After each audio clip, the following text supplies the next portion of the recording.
चर्चा खर्चा हो या पर्चा हो, हमेशा राजनीति के गलियारों में चर्चा का स्थान रखने वाले झारखंड राज्य के सबसे गर्म मिजाज के विधानसभाओं में से एक झरिया विधानसभा की सरजमी में उपस्थित आज हमारी जेल कैंप पार्टी के प्रत्याशी जनाब आदरणीय रुस्तम अंसारी जी के पक्ष में आज इस कार्यक्रम में उपस्थित तमाम हमारे केंद्रीय पदाधिकारीगण, कार्यकारिणी सदस्यगण, हमारे बीच उपस्थित हमारी पार्टी के ऊर्जावान कार्यकर्तागण और इस कार्यक्रम को, हमारी बातों को कवरेज करने के लिए आए हुए लोकतंत्र के चौथे स्तंभ तमाम मीडिया बंधुओं, आज जिस सरजमी में हम खड़े हैं इसे झरिया के नाम से जानते हैं।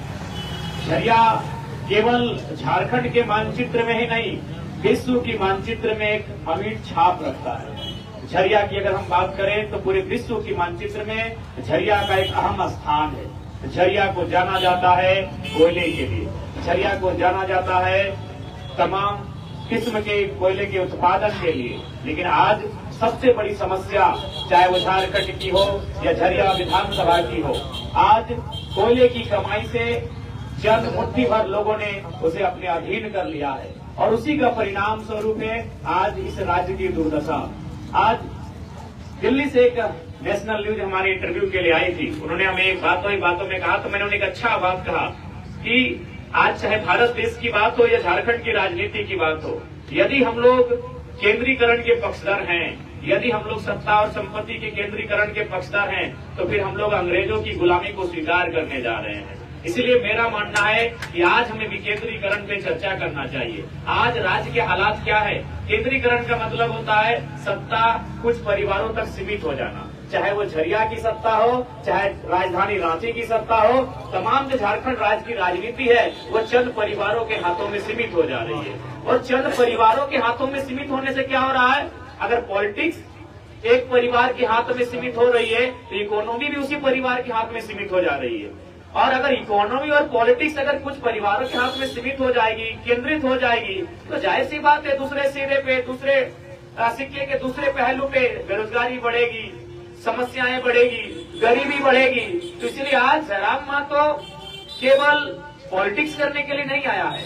आज जयराम महतो झारखंड की राजनीति में दौर चल रहा है, उस केंद्रीकरण के दौर को तोड़ते हुए जो पॉलिटिक्स और इकोनॉमी सेंटर में आके जमा हो गई है उसे उठाकर संघर्ष करके हम लोग सेंटर टू लेफ्ट लेकर जाना चाहते हैं। इसी मकसद से हम लोग पॉलिटिक्स में आए हैं। इकोनॉमी और पॉलिटिक्स को विकेंद्रीकरण नहीं कर पाते हैं, मुझे नहीं लगता है समस्याओं का समाधान होगा। आज किसी से नहीं छुपा है, चाहे झरिया विधानसभा की बात हो, बागमारा विधानसभा की बात हो या बेरमो विधानसभा की बात हो, जहाँ जहाँ कोलियरी क्षेत्र पड़ता है वहाँ जो भी विधायक रहे हैं, सांसद रहे हैं, उनकी संपत्ति के बारे में आप जान सकते हैं। कोयले की कमाई किसी का 12,000 करोड़ है, किसी का 10,000 करोड़ है, किसी का 18,000 करोड़ है। तो आज एक तरफ गरीबी बढ़ रही है, एक तरफ भूखमरी बढ़ रही है, एक तरफ बेरोजगारी बढ़ रही है, एक तरफ युवाओं में हताशा निराशा बढ़ रही है, एक तरफ मजदूरों और किसानों की आत्महत्या बढ़ रही है, और एक तरफ मुट्ठी भर लोग यदि अरबपति बनेंगे, करोड़पति तो छोड़िए, अरबपति से अरबपति बनेंगे, तो ऐसे परिदृश्य में हमें एक बार सोचने की आवश्यकता है, हमें चिंतन मंथन करने की आवश्यकता है। और हमें इस देश में जो सबसे सुंदर और सशक्त हथियार जिसे हम लोग वोट कहते हैं, उस वोट के माध्यम से इस राज्य, इस देश के हालात को बदलने के लिए अपने वोट का प्रयोग करना चाहिए और उसी उद्देश्य के लिए मैं राजनीति कर रहा हूं। आज झरिया का जितना नाम है, झरिया उतना ही बदनाम है। इसलिए आज उस नाम और बदनाम के बीच हमें एक सामंजस्य, उस बदनामी के धब्बे को मिटाकर उसे नाम कैसे दें, उसकी पहचान कैसे दें, उस दिशा में हमें आगे बढ़ने की आवश्यकता है। आज किसी से छुपा नहीं है झरिया, जिसे लोग कोयलांचल के नाम से जानते हैं, लेकिन इसी कोयले के वर्चस्व के नीचे इसे रक्तांचल होने में भी समय नहीं लगता है। इसलिए आज हमें आवश्यकता है, झरिया में अगर अमन चैन की आवश्यकता है तो हमें लगता है कि जेल कैंप पार्टी पे एक मौका मिले, रुस्तम अंसारी जी को एक मौका मिले।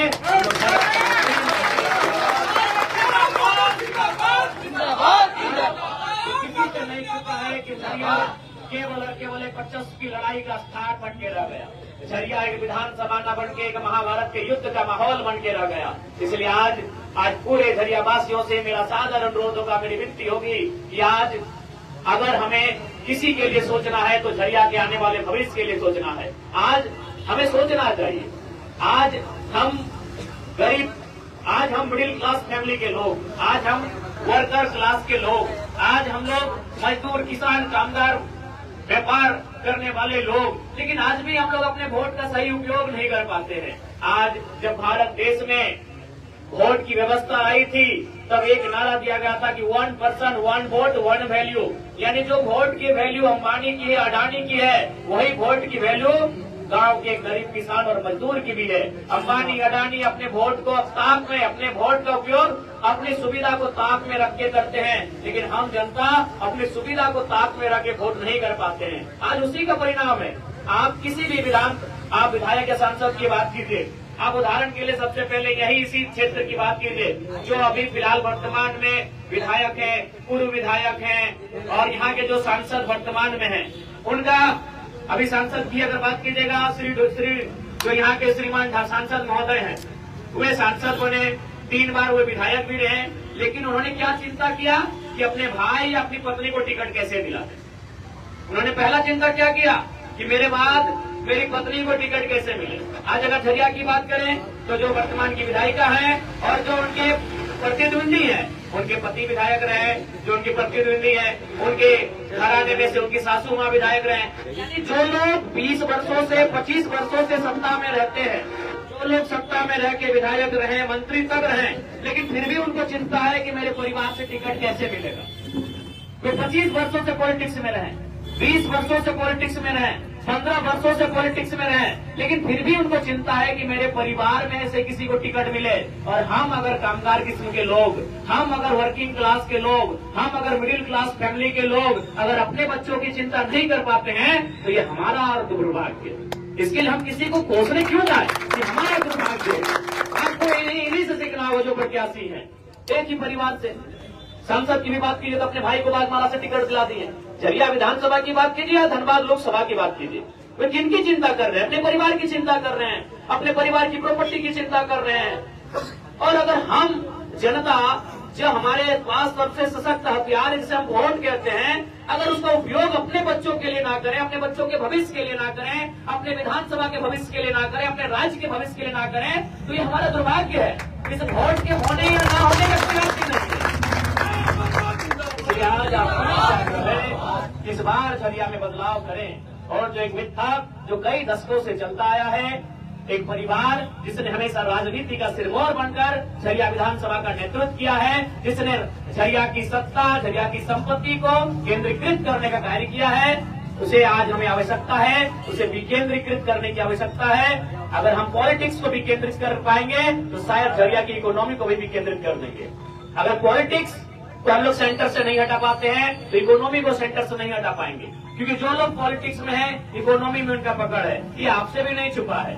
विधायक जिस परिवार से होता है उसी परिवार के चाचा, भतीजा, देवर इत्यादि माइंस को चलाते हैं। ये किसी से छुपा नहीं है। इकोनॉमी कहाँ है ये आपको मालूम है। इसीलिए अगर आप झरिया के आम जनता की चिंता करते हैं तो उसके लिए उसके रोजगार की चिंता करनी होगी। और रोजगार जिस सेक्टर में है, रोजगार जहाँ है, वहाँ पहरा देने वाले शख्स का नाम पॉलिटिक्स है, पहरा देने वालों का नाम पॉलिटिशियन है। तो इसीलिए आज आवश्यकता है कि हमें अपने वोट का सही इस्तेमाल करते हुए सबसे पहले उन लोगों को सत्ता से खारिज करना होगा जिन लोगों ने कई वर्षों से सत्ता में काबिज रहकर इस राज्य को उन्नति के रास्ते में न ले जाकर केवल अपने परिवार को उन्नति के रास्ते पर लेकर गए हैं, उन्हें सत्ता से खारिज करना है।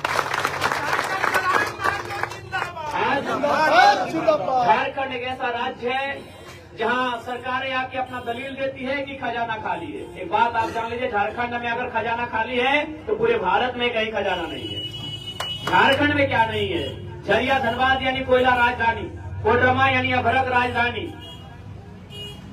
गोमिया की बात करें तो एशिया का सबसे बड़ा बारूद कारखाना BSL, बगल में हर्ल, सिंदरी, FCI, क्या नहीं है? आप दाएं जाएं, बाएं जाएं, आगे जाएं, पीछे जाएं, जहां जाना है पूरे झारखंड के कण कण में खनिज संपदा है।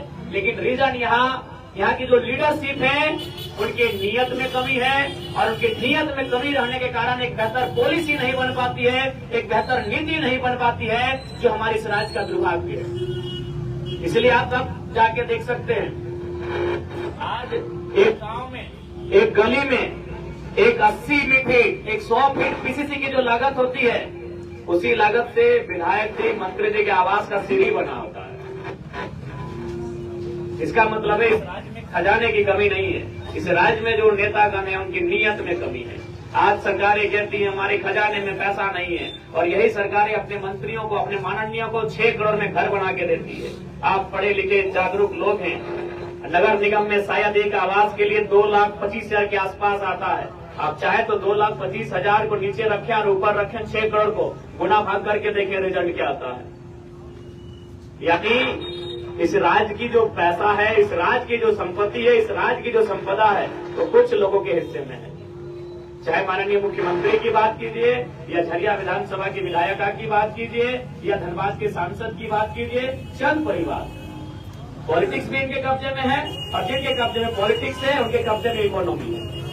इसलिए अगर हम इस राज्य को बेहतर करना चाहते हैं तो हमें इकोनॉमी को खुला करना होगा, और इकोनॉमी तभी खुला होगा जब पॉलिटिक्स में बदलाव आएगा। जब तक पॉलिटिक्स में बदलाव नहीं आएगा, इकोनॉमी ओपन नहीं होगा, और जब इकोनॉमी ओपन नहीं होगा, किसी प्रकार का डेवलपमेंट नहीं होगा।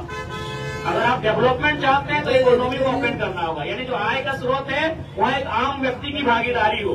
जब तक आय के स्रोत में, इनकम के सोर्सेज में आम व्यक्ति की भागीदारी नहीं होगी, तब तक इस राज्य को हम लोग आगे ले जा नहीं सकते। केवल अंबानी अडानी के अमीर होने से भारत अमीर नहीं होगा।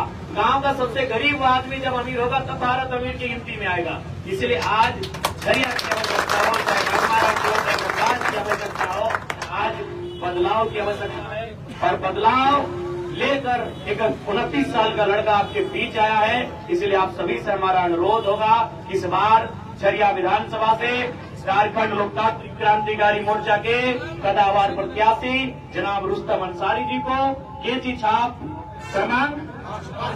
क्रमांक 5 में बटन दबाकर भारी मतों से विजय बनाए, और आपको इस बात के लिए आश्वस्त कर देंगे, इनके विजय होने से झारखंड में एक नई तस्वीर दिखेगी, और यकीन मानिए एक ऐसा झारखंड हम बनाएंगे जिसमें शोषण मुक्त होगा, जिसमें अन्याय नहीं होगा, जिसमें अत्याचार नहीं होगा, सब अपने अपने हिस्से की रोटी खाएंगे।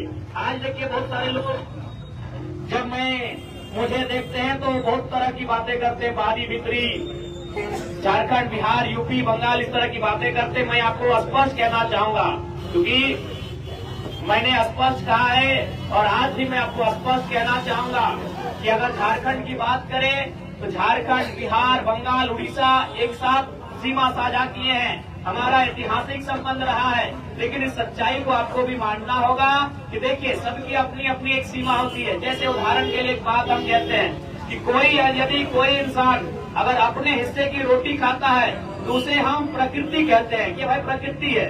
आप अपने हिस्से की रोटी खाते हो, हम अपने हिस्से की रोटी खाते हैं, इसे प्रकृति कहते हैं। कोई इंसान यदि अपने हिस्से की रोटी किसी को बांट देता है उसे संस्कृति कहते हैं, लेकिन कोई अगर किसी के हिस्से की रोटी को छीनकर खाए उसे विकृति कहते हैं। और हम संस्कृति से युक्त, प्रकृति से युक्त झारखंड चाहते हैं, विकृति युक्त झारखंड नहीं चाहते।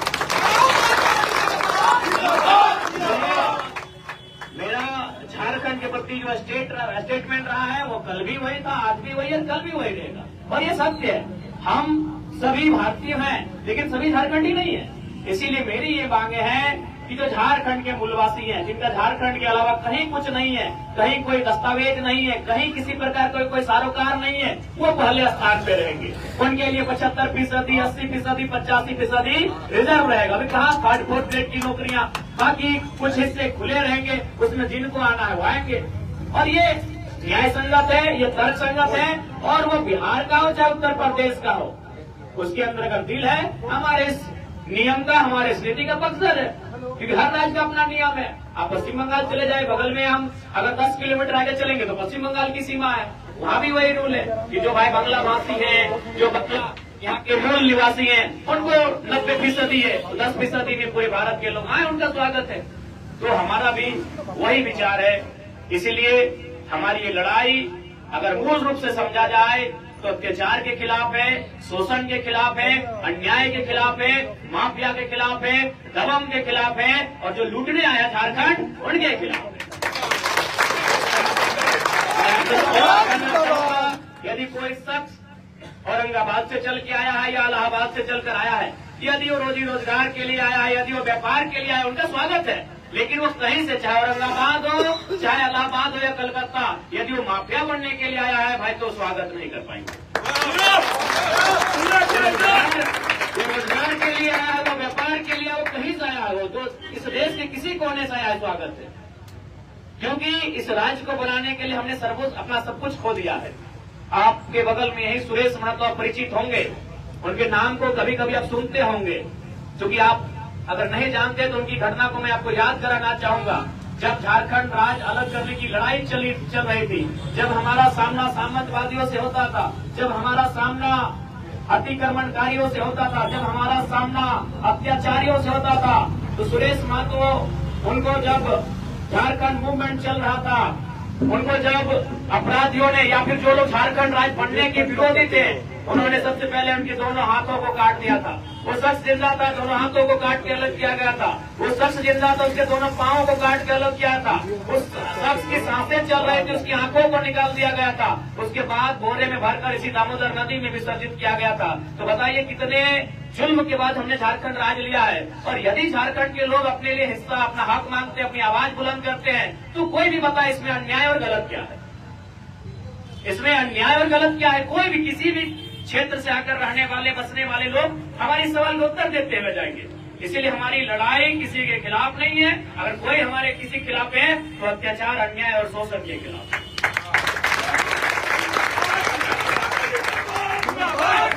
और पूरा आप सभी से आग्रह होगी, क्योंकि आज के इस कार्यक्रम में विशेषकर मैं अल्पसंख्यक समाज को संदेश देना चाहूंगा कि देखिए, किसी को हराने और किसी को जिताने के फेर में अपने लीडरशिप को खत्म मत कीजिए।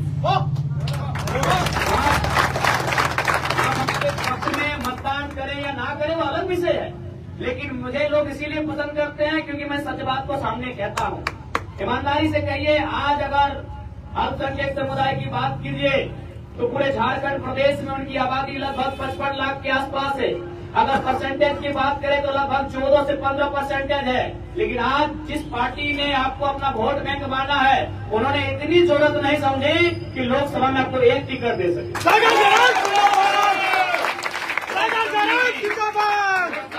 आलोचनाओं को सहते हुए, लोगों के बहुत तरह की शिकवा शिकायत को सहते हुए एक 29 साल के लड़के ने धनबाद लोकसभा से 1 लाख अंसारी को प्रत्याशी बनाया था। मीडिया ने हम सबके बाद फिर सवाल किया था कि अल्पसंख्यक समाज की बहुत बड़ी आदिवासी कर्मियों के बाद अगर सबसे बड़ी आबादी किसी की है तो अल्पसंख्यक समाज की है। उसमें आपका राजनीतिक स्टैंड क्या है जयराम बाबू? हमने एक ही लाइन कहा था कि आप प्रत्याशियों की सूची देख लीजिएगा, जेएमएम और कांग्रेस मिलकर जितने अल्पसंख्यक को मौका नहीं देगी, उससे एक ज्यादा मौका जेलकम की प्राप्ति देगी।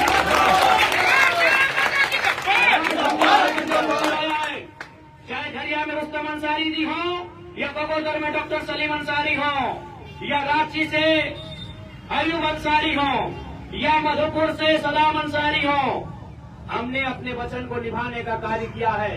अब आपसे मेरा आग्रह होगा, किसी को हराने जिताने का ठेका मत लीजिए। आपकी उतनी आबादी है, अपना नेतृत्व बनाइए। आप अपने नेतृत्व को शून्य कर रहे हैं। पूरे झारखंड में आपका नेतृत्व शून्य होता जा रहा है। इसलिए अपने नेतृत्व को पहचानिए, अपने नेतृत्व को तलाशिए। और मैं एक बात जरूर पूछूंगा, ये धनबाद जिला है, क्योंकि धनबाद जिला एक बहुत चर्चित जिला है।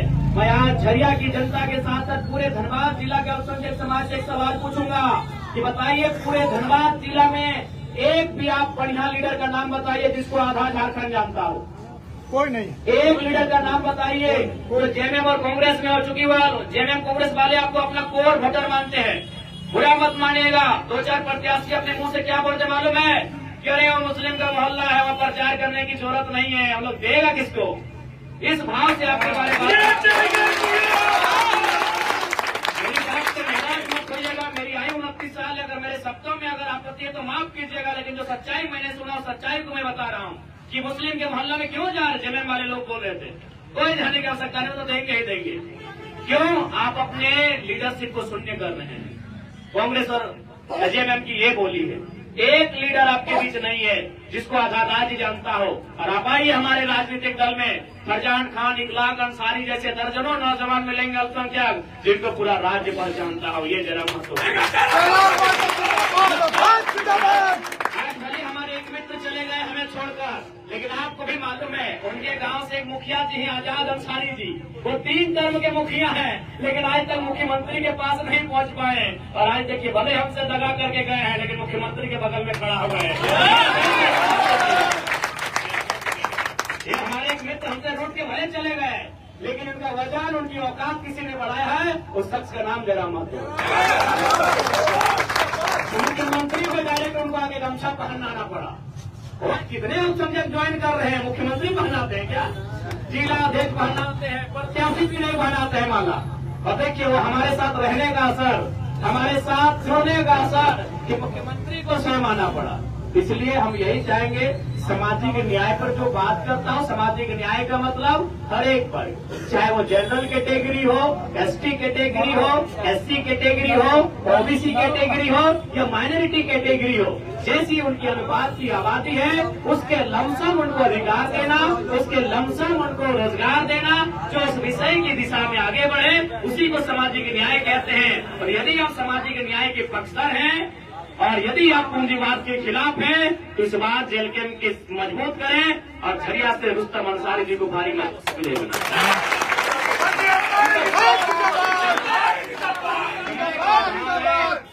समय का अभाव है, अभी हम लोग को फिर डुमरी और बैरमो विधानसभा का चक्कर लगाना है, क्योंकि हम भी 2-2 विधानसभा से प्रत्याशी हैं। और आप सभी से यही आग्रह होगा कि देखिए, चुनाव बहुत सारे इतिहास में हुए हैं और चुनाव बहुत सारे भविष्य में होंगे, लेकिन इस बार के चुनाव को हमेशा याद रखा जाएगा। क्यों याद रखा जाएगा मालूम है? एक तरफ नरेंद्र मोदी जी हेलीकॉप्टर से आएंगे, दूसरी तरफ राहुल गांधी जी हेलीकॉप्टर से आएंगे, कभी सुदेश महतो जी हेलीकॉप्टर से आएंगे, कभी हेमंत सोरेन जी हेलीकॉप्टर से आएंगे, और उनके हेलीकॉप्टर के उत्तर स्कॉर्पियो की छत से जाएगा जयराम माता। इतिहास में अजय हो जाएगा यह चुनाव, झारखंड के इतिहास में अमर होगा। क्यों? दिग्गजों को आज दिखाकर एक 29 साल का लड़का बात करेगा। आज देखिए, गृहमंत्री कहीं बात कर रहे थे कि हम कुड़माली भाषा को शामिल करेंगे। हमने 3-4 महीना पहले चंदन क्यारी में कहा था कि आंदोलन की देन है, ये जयराम महतो की राजनीति में आने का कारण है कि आज गृहमंत्री कहते हैं कभी कुड़माली भाषा को शामिल करेंगे तो कभी किसी कुर्मी को मंत्री बनाएंगे लोकसभा में, जो कि इतिहास में कभी नहीं हुआ था। अब हो सके कुछ आजसू के मित्र क्रेडिट लेंगे कि गठबंधन में हम है। अरे गठबंधन में तो 2014 में भी आप थे, 20 साल से चिपके हैं आप एनडीए के साथ। ये बदलाव और गृह मंत्री के अगर मुंह से बोलना पड़ रहा है कुड़माली भाषा को लेकर, तो ये झारखंड में जयराम महतो की उत्पत्ति के कारण है। इसलिए इस बार निश्चित रहे, हम लोग बदलाव की दिशा में हैं, और जब हम लोग राजनीति में स्थापित होंगे, यकीन मानिए एक सुंदर राज्य हम लोग बनाएंगे, एक सुंदर समाज बनाएंगे, एक भय से मुक्त वातावरण बनाएंगे, जहां सभी तबके के लोग अमन चैन के साथ एक दूसरे के पर्व त्योहार में खुशियों के साथ शरीक होंगे। हम एक ऐसा वातावरण बनाएंगे। तो आज मुद्दों पर कोई बात नहीं करता। आज तो चुनाव हिंदू मुसलमान में खत्म हो जाता है, आज के चुनाव इंडिया पाकिस्तान में खत्म हो जाता है। अरे उसके बीच एक लड़का आया है जो शिक्षा, स्वास्थ्य और रोजगार के बात के साथ मुद्दों के साथ चुनाव लड़ने जा रहा है। फिर हम लोग का झरिया विधानसभा में आना होगा। तब तक के लिए सभी को जोहार, नमस्कार, आदाब। हमारे प्रत्याशी जनाब रुस्तम अंसारी जी को क्रमांक 5 चुनाव चिन्ह कैंची छाप भारी मतों से विजय बनाए। सभी का धन्यवाद, शुक्रिया।